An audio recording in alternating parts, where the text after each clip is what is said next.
भक्तांसाठी मामांचा संदेश. हा व्हिडिओ शेवटपर्यंत नक्की पहा. कधी वाटलंय का जीवन इतकं कठीण की पुढे फक्त अंधार आहे, प्रकाश नाही? शेत वाळवलं, पाऊस नाही, शेती फसली आणि मन थकलेलं. पण अशा वेळी विश्वासाचा एक चिमटा आणि बदल घडतो. हे आहे त्या शेतकऱ्याची गोष्ट ज्याचं नशीब जणू संपलं असं वाटलं होतं, पण ज्याच्याच मनात श्रद्धा होती त्याच्यावर आला एक अविश्वसनीय भेट.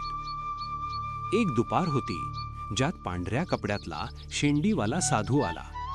हातात काठी, शांत पण निर्धार दृष्टीने. त्या साधूने हलक्या आवाजात विचारलं, "बापरे, इतकं थकलेलं का?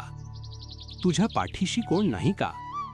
आणि मग त्या शेतकऱ्याच्या मनातील निराशेला तो साधू मिठीत घेतो. म्हणाला, "बाळूमामांची कृपा लागली की अशक्य ही शक्य होतं." त्या रात्री तो शेतकरी गोठ्यातले बियाणं परत घेतो. फक्त एकच आत्मविश्वास देणारा विचार, "मी हारत नाही." दुसऱ्या दिवशी हलका पाऊस पडतो. जमीन थोडी मऊ होते. बियाणं रुजतात. दिवसेंदिवस शेत हिरवं होतं. आशा उजळू लागते. शेती पुन्हा गुलाबण्यास सुरुवात करते. आणि त्या शेतकऱ्याच्या डोळ्यात पुन्हा प्रकाश. त्याने ठरवलं, "जय बाळूमामा."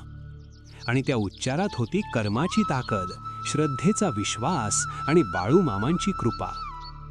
आजही त्या खेड्याच्या लोकांना सांगतात, जर मनात श्रद्धा आणि ओठांवर मामाचं नाव, अशक्य ही शक्य होतं.